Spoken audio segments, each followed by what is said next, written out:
আসসালামু আলাইকুম। এটা honours first year mathematics linear algebra আর আছে চ্যাপ্টার 2। তো চ্যাপ্টার 2 এর একেবারে বেসিক থেকে প্রথম থেকে এর জন্য কোনো বই লাগবে না চ্যাপ্টার 2 এর জন্য। তো এই প্রথম থেকে আমি পড়াইতেছি 2.4। তো r⁴n a ভেক্টর যদি n একটি ধনাত্মক পূর্ণ সংখ্যা হয় তবে বাস্তব সংখ্যার সকল n পোলার সেটকে বাস্তব n জগৎ বলা হয়।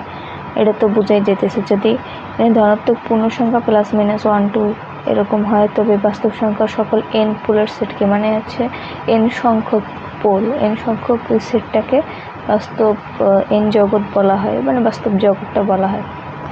আর ওই সংখ্যাগুলোকে n মাত্রিক জগৎ বলছে। ইয়াকে r⁴n দ্বারা নির্দেশ করা হয় এবং যদি u vector belongs to r⁴n u vector যেখানে u vector is equal to u1 u2 ...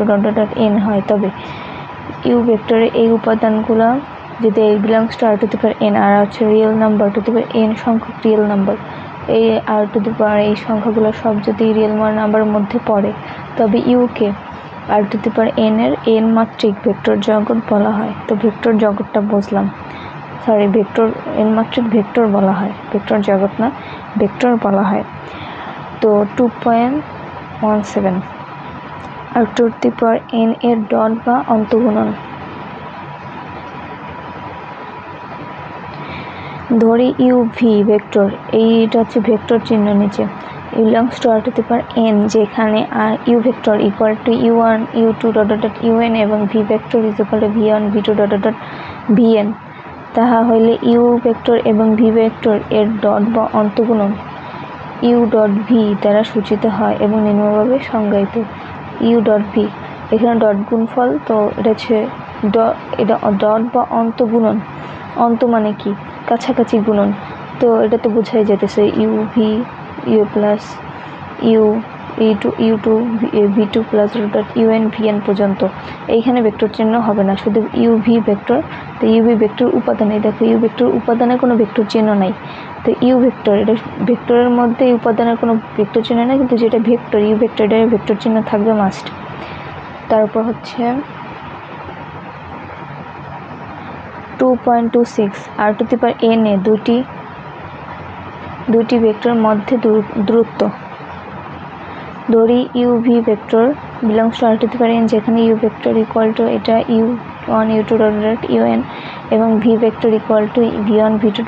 vn, তাহা হইলে u ভেক্টর ও v ভেক্টর এর মধ্যবর্তী দূরত্বকে duv দ্বারা সূচিত করা হয় নিম্নভাবে সংজ্ঞায়িত। মানে মধ্যবর্তী দূরত্ব, এখানে ছিল দূরত্ব আর উপরটা ছিল অন্তঃগুণন। গুণ মানে গুণন, uv কাছাকাছি গুণন।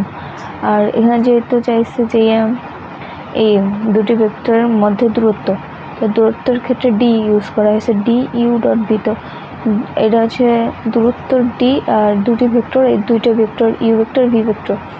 তো এরকম করলে এইটার ক্ষেত্রে হয় ইকুয়াল টু √u1 - v1 এর whole square plus u2 - v2 এর whole square plus un - vn এর হোল স্কয়ার √।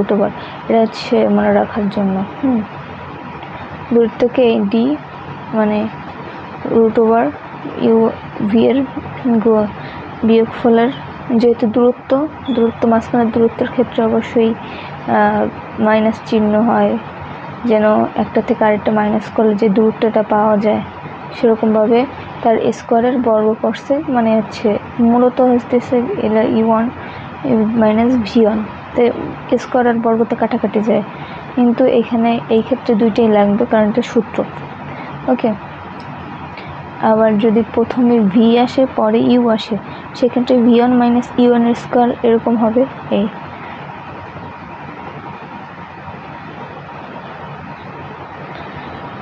এখন হচ্ছে r⁴n এর নরম বা দৈর্ঘ্য। এটা হচ্ছে নরম বা দৈর্ঘ্য। ধরি u belongs to r⁴n যেখানে u equal to u1 u2 ... un, তাহা হইলে u এর নরম বা দৈর্ঘ্যকে যে এই চিহ্ন, এটা হচ্ছে মডুলাসের ডবল মডুলাস u দ্বারা প্রকাশ করা হয় এবং নিম্নভাবে সংজ্ঞায়িত। তো এইখানে বলা হচ্ছে নরম, এটা হচ্ছে নরম u দ্বারা প্রকাশ করা হয়। বুঝতে পারছি। এটা চিহ্নের নাম হচ্ছে নর্ম, কিন্তু এটা মডুলাসের মতোই কাজ করে, এটা সামনে দেখাবো। এটা হচ্ছে নর্ম ইউ। ওকে, নেক্সট হচ্ছে ই vector norm equal to root over U dot U. তারপর রুট ওভার ইউ মান কত, ইউর মান হচ্ছে u1 u2 dot dot dot un into u1 u2 dot dot dot un। দুটা গুণ করলে হয় কি u1 স্কোয়ার রুট ওভার দুটো পাশাপাশি গুণ করলে u1 square u plus u2 square plus dot dot dot un whole square. এটাই দেখানো হয়েছে।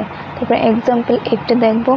এক্সাম্পল 8, যদি u is equal to 1 1 1 u vector v vector is equal to 0 1 minus 2 হয়, তবে 0 1 ও মাইনাস 2 হয়, তবে দেখাও যে norm you vector plus V vector এর norm less then equal you vector ইউর নর্ম প্লাস ভি এর নর্ম। সমাধান দেওয়া আছে ইউর মান ভি এর ভেক্টরের মান, তো ইউ প্লাস ভি। তো এটা প্রথমে দেখি, তো ইউ প্লাস ভি এর মান কী আসে, ইউ প্লাস ভি মান দুটো যোগ করলে 1 প্লাস 0, তো 1 প্লাস 1 2, 1 প্লাস মাইনাস 2 মাইনাস 1। তো এই vector norm you vector plus V vector norm equal to সূত্র অনুযায়ী আমরা কি জানি, যে সূত্র অনুযায়ী নর্মের সূত্র অনুযায়ী জানি root over u n square plus u two square dot dot plus u n square. সেরকমভাবে যেহেতু নর্ম চিহ্ন এসে দিছি, তো এই মানটাকে root over 1 square plus 2 square plus minus 1 whole square equal to minus 3 equal to root over 6, যার মান আসে 2.449। আবার ইউ ভেক্টরের নর্ম এটা দেওয়া হয়েছে, যে এখানে বলা হয়েছে ইউ ভেক্টরের নর্ম আছে, আবার ভি ভেক্টরের নর্ম, এই দুটো বের করতে পারছে। তো আলাদা আলাদাভাবে আমি ইউ ভেক্টরের নর্মটা বের করি। তো ইউ ভেক্টরের মান জানি হচ্ছে 1 1 1, তো root over 1 square plus 1 square plus 1 square root 3 এই মানটা আসছে। তো ভি ভেক্টরের নর্মটা বের করছে রুট 5 এই মানটা আসছে। তো চাইছে হচ্ছে U vector norm plus V vector norm, তো দুটো যোগ করব। তো সমীকরণ 1 ও 2 হাতে দুটো যোগ করলে, তো এই দুইটা যোগ করলে এই যে 3.968 আসে। তো কি, তো হচ্ছে প্রথমে যখন পাইছি আমরা এই যে এই মানটা 2.449, এইটার থেকে এই যে 3.968 এটা তো বড়, তার মানে কি এটা হচ্ছে 2.449 ইজ লেস দেন ইকুয়াল 3.968, তার মানে কি 3.968 বড়, লেস দেন ইকুয়াল দেওয়া আছে। সুতরাং ইউ ভেক্টর প্লাস ভি ভেক্টরের norm less then equal you vector norm plus V vector norm, এটা প্রমাণিত। তো নেক্সট ভিডিওতে এই যে 2.32 থেকে এই চ্যাপ্টার কমপ্লিট করে দেবো ইনশাল্লাহ। তো সাবস্ক্রাইব করে আমার সাথে থাকবেন। নেক্সট ভিডিও আমি কাল পরশু ভিতরে দিয়ে দেবো ইনশাল্লাহ।